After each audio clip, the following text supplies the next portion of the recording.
Hello, fellow law nerds. Welcome to another summer session of Boom Lawyered, a Rewire News Group podcast hosted by the legal journalism team that really wishes that Republicans would stop setting up shop in our collective uterus. I'm Rewire News Group's co-chief content officer, Imani Gandhi. And I'm Jess Piccolo, Rewire News Group's other co-chief content officer.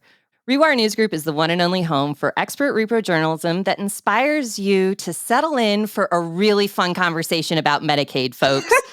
And the Boom Lawyered podcast is part of that mission. So a big thanks to our subscribers and welcome to our new listeners. And viewers, because Boom Lawyered is back on video, and we're so excited about that. So good to be back. Okay, I teased it, so let's get into it. It's a meaty one. During summer sessions, Imani and I take a look at some of the biggest legal issues of the zeitgeist and break them down with the help of a guest each episode.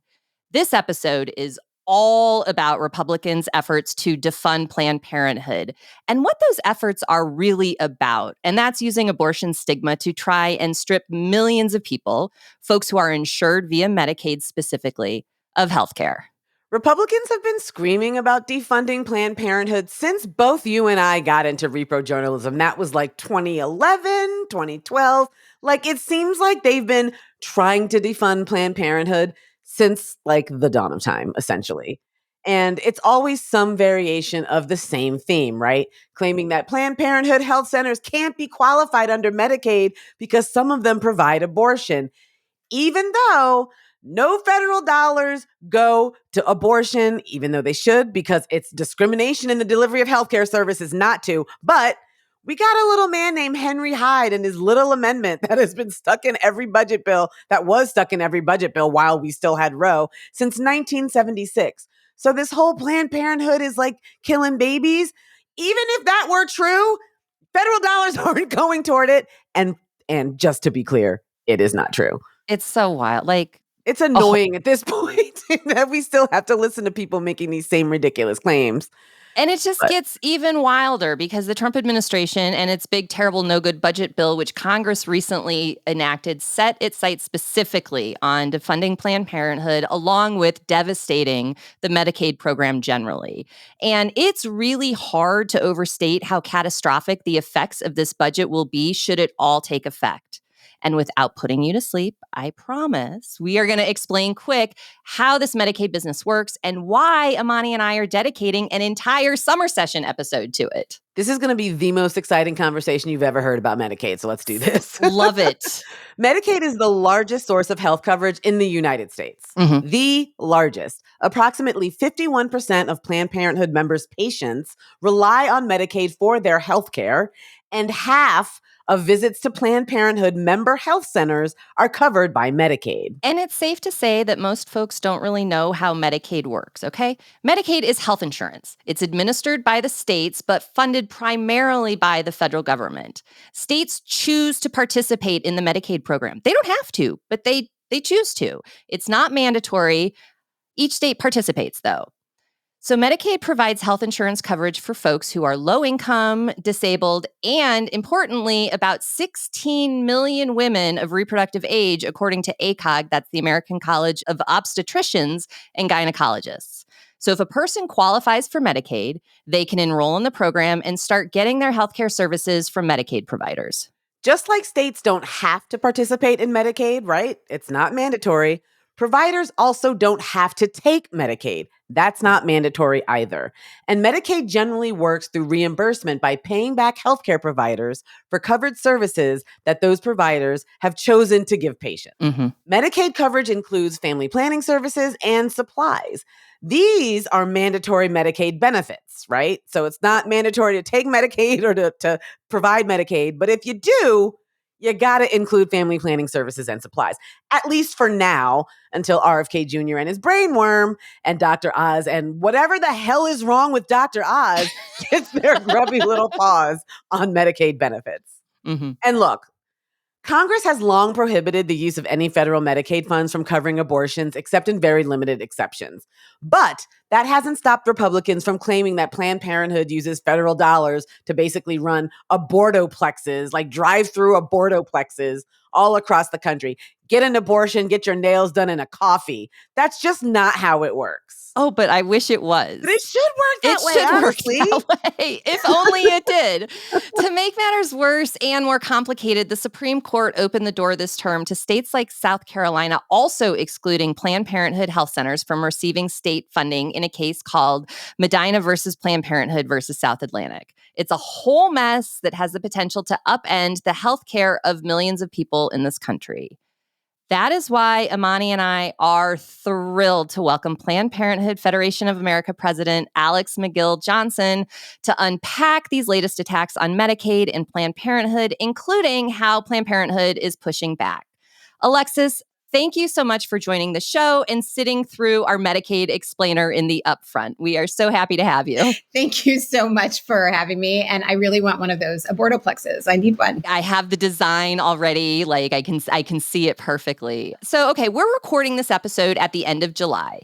Planned Parenthood and some of its affiliates have filed a lawsuit challenging the Trump administration's defunding efforts. And there is, as of the time of this recording and for now, an injunction in place that blocks those defunding efforts. Snaps all around. That's excellent news. I'm not going to ask about the litigation. What I want to ask you about is what it's like, the effect of this back and forth. Is Planned Parenthood funded? Is it not?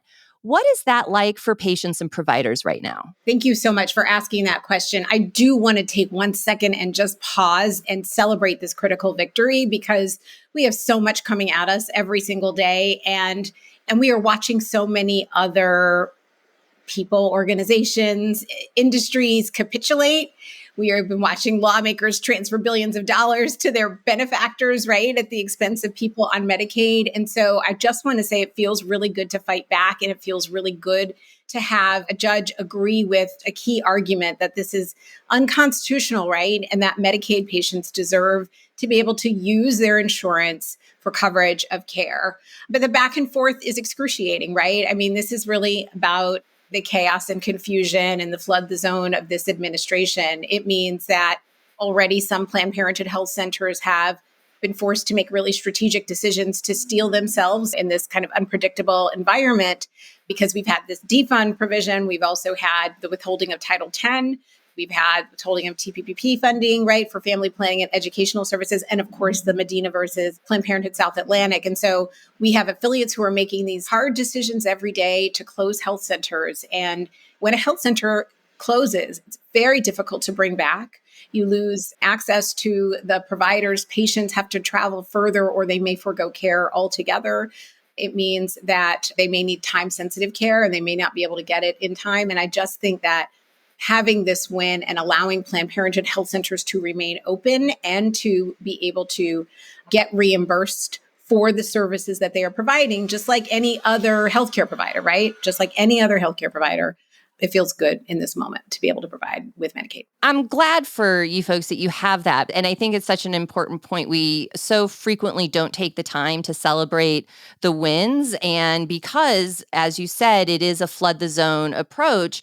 And I think it's important, too, to put in context that Planned Parenthood health centers were also feeling the effects, like all other health centers across the country, of the impact of COVID and clinic disruptions and care disruptions there, and, funding peaks and valleys that to really put Planned Parenthood services and centers back in the overall healthcare economy conversation is a really important point.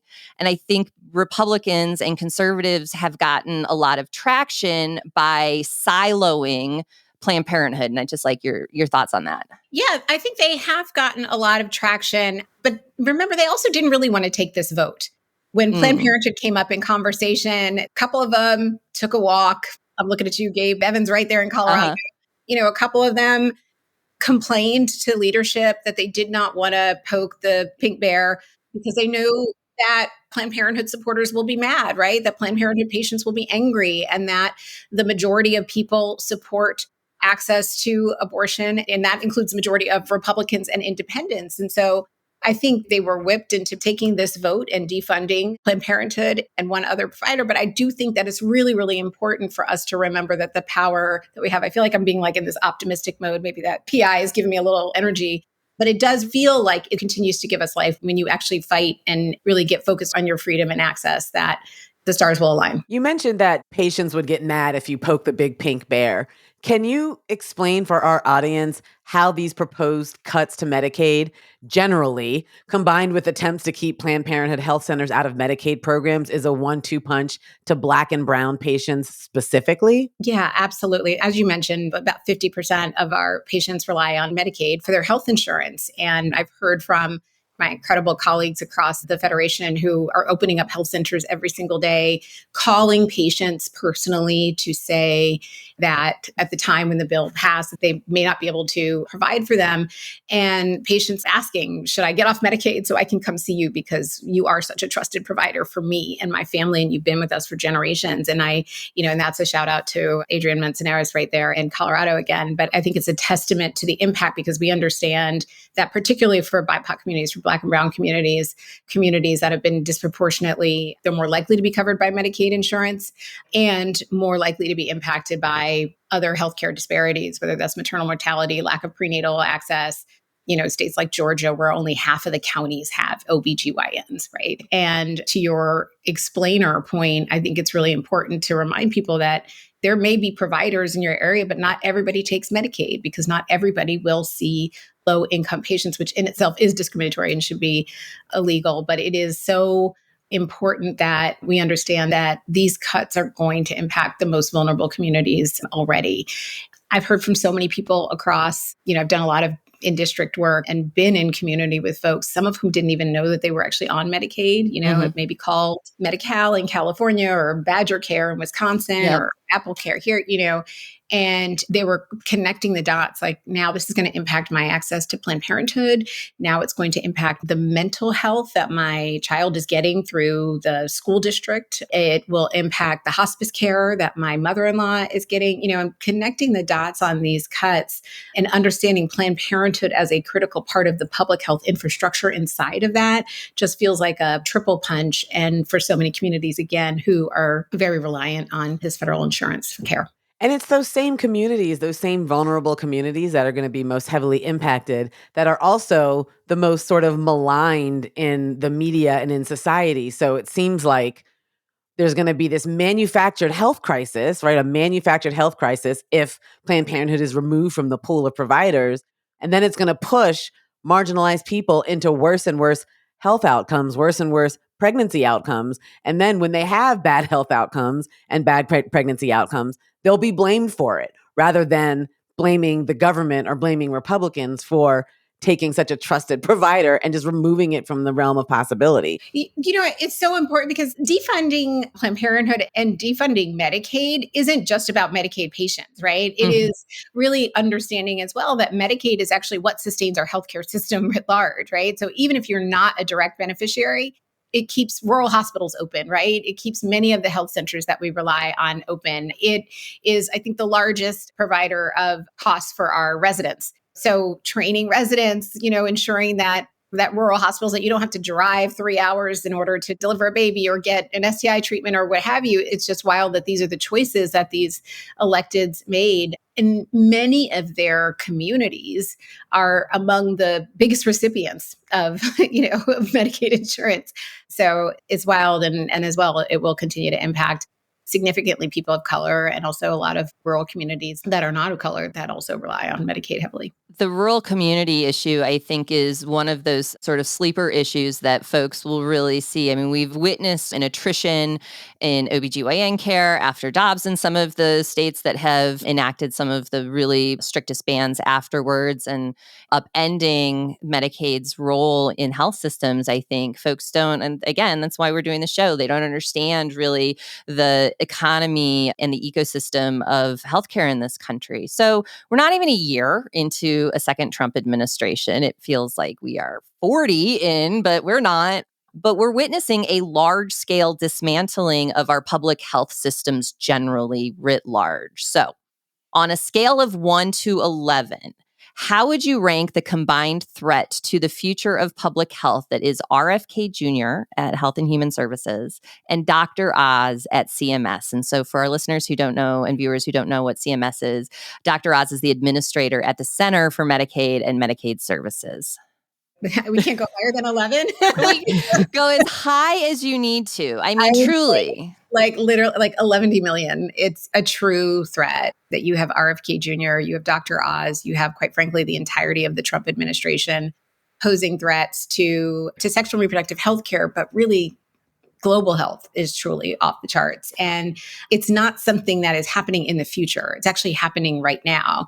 We said from the beginning that personnel is policy. And as soon as we saw these folks coming in, we knew that the impact was well on its way. They've defunded Planned Parenthood. They've withheld Title X funds. They've attacked gender affirming care and trans rights, targeted access to medication abortion, EMTALA, right? Pardoned FACE Act violators. And so, the really harmful and pardoned January 6th folks who also had a kind of Venn diagram around a lot of folks who we've seen standing outside of abortion clinics and continuing to decimate global access to reproductive health care. I mean, why would you choose to set $10 million worth of contraception ablaze? Literally set it on fire. Just on fire. Set it on fire. It's such a metaphor for this administration's approach to public health in general, though. You can't actually write that kind of narrative that intentionally your editor would cut it out and be like, no, this is too heavy-handed. Right. One of the things that has really struck us as we've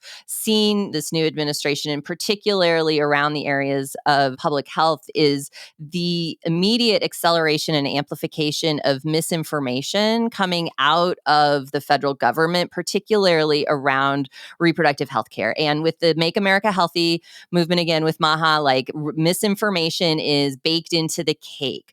But from your perspective, from PPFA, where you're standing from, where is it that you are seeing that mis and disinformation land the hardest and have the most impact? Well, we saw them gut the websites that gave a lot of information around SRH care and canceled a lot of the programs related to it. But I am deeply concerned about the junk science that they are potentially engaging around mifepristone, right? I mean, I have to say potentially as if it's allegedly, but that they are going to be putting out around mifepristone and threatening to test what we know after 20 years, right? And 20 million users know it to be safe and effective across so many different countries. And I think that the delegitimizing based on fake science is not only undermining science, it's undermining access and make people wary about getting the care that they need. And it will just buttress these incredibly horrible bans that are forcing people into pregnancy everywhere. So we're 3 years post Dobbs. That's the case where the Supreme Court overturned Roe versus Wade. And honestly, it feels a little bit bizarre to say 3 years because where did all of the time go? But here we are 3 years post Dobbs and facing more attacks on reproductive health policy than really anyone can keep track of on any given day. So how do we stop from losing any more ground while trying to rebuild from what's already been lost? So I look at this in the long game in the same way that the opposition, they had a long view and they played a long game and we're not here by accident, right? They very methodically organized themselves through gerrymandering and taking over the judiciary bit by bit over the last, even if it accelerated, kind of in our tenure, this has been a 50-year strategy. And I think what that means right now is that we are locked out of structural power, but there are places where we still hold power, right? We are descending into authoritarianism, but we are not there yet. And where we need to invest in our local civic institutions now more than ever to ensure that we actually do have elections in 26 and 28 and 2030 when we have opportunities to redistrict. Maybe every year is a new redistricting year, given what's happening in Texas, right? But I think it underscores for me that all politics is local, all healthcare is local, and that is why we have to continue the work that we have been doing tirelessly since Dobbs, state by state, building out a clear path to get to 38. I actually believe we can get to 38 states and get back into the Constitution. We are not going to let them have the last word. And we need that kind of North Star, right? that is emblematic of what does it mean to have a durable, expansive national right, because that's the only criteria that is going to allow us to be truly free with bodily autonomy and plot our path towards that, even with the circumstances. And I do think that we have seen a lot of victories. And I think the elections are good temperature checks on where the movement is. And since Dobbs, we have seen so many wins, even if it feels like because we are locked out of structural power that we're losing. But I actually believe we have more opportunity to grow the movement, to deepen the base of people who care about freedom, to bridge it to folks across party, across generation, across race, across gender. All of the people who are showing up make me feel like we are the big tent that the Progressive Party wishes it could be, right? Because we are the big tent holding freedom and also connecting the dots to all the folks who are being affected by these horrible policies. I love how positive you are in the face of just the wall of shit that's coming to Planned Parenthood's way. And so I get a sense, do you have any advice for our listeners about how it is you maintain positivity, whether it's like sometimes you do just scream into a closet and then you walk out and you're like, all right, back to work. Like, do you have any tips for what listeners can do when they start to feel like, oh my God, I'm going to be fighting for abortion rights until I, pass from this earth? I think we have to be as relentless and ruthless in service of freedom as the opposition is. I think that we are good stewards of democracy. We're good stewards of our freedom because we believe, as one of my friends says, like our bodies are the original democracy, right? Like bodily autonomy is the original democracy. And I think you can scream, but you have to act. You can complain, you can take a nap, but you have to actually recognize the difference between being weary, right? Because you're tired of fighting and we know we're going to be fighting for a long time, and being wary that you don't think that you will win. And so I think I'm tired. I'm tired as hell. I'm not going to lie. I imagine. But I'm not wary of winning the fight. I think that's the difference. It's like we actually have to believe we're going to win. We have to stand with our shoulders back, right? Because those are the folks who believe in the win. And that's how we have to operate. I love that. I love that. I'm so happy that you were able to join us. This has been a real treat.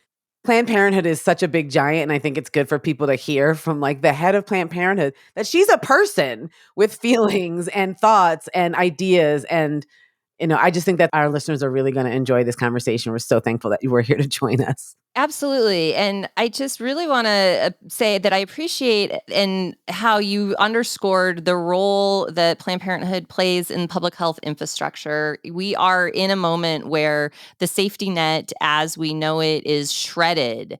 And the one thread in through line in this is the attacks on Planned Parenthood and the ways in which they are bad faith in using abortion stigma and ishiness around low-income folks and stigma around anything that doesn't feel very sort of upper crust white and Christian, just for laying it out so clearly for our audience. I really appreciate that. So thank you.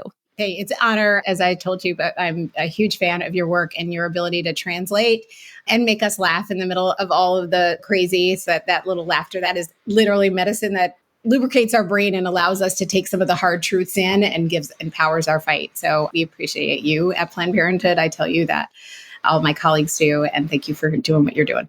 Oh, thank you so much. It's really nice to hear. And thank you for joining us. Yes. If you would like to follow Planned Parenthood on the internet, like that seems like you really, we've been doing interviews with smaller organizations. And it's like, if you have never heard of Planned Parenthood, I guess Google them.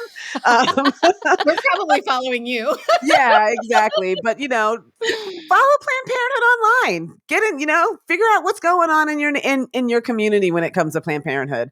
And if you would like to talk to Jess or me about anything, you can follow us on Blue Sky, for one. I'm Angry Black Lady. Jess is Hegemommy, HEGEMOMMY. Jess is far more into Instagram than I am, but I am trying.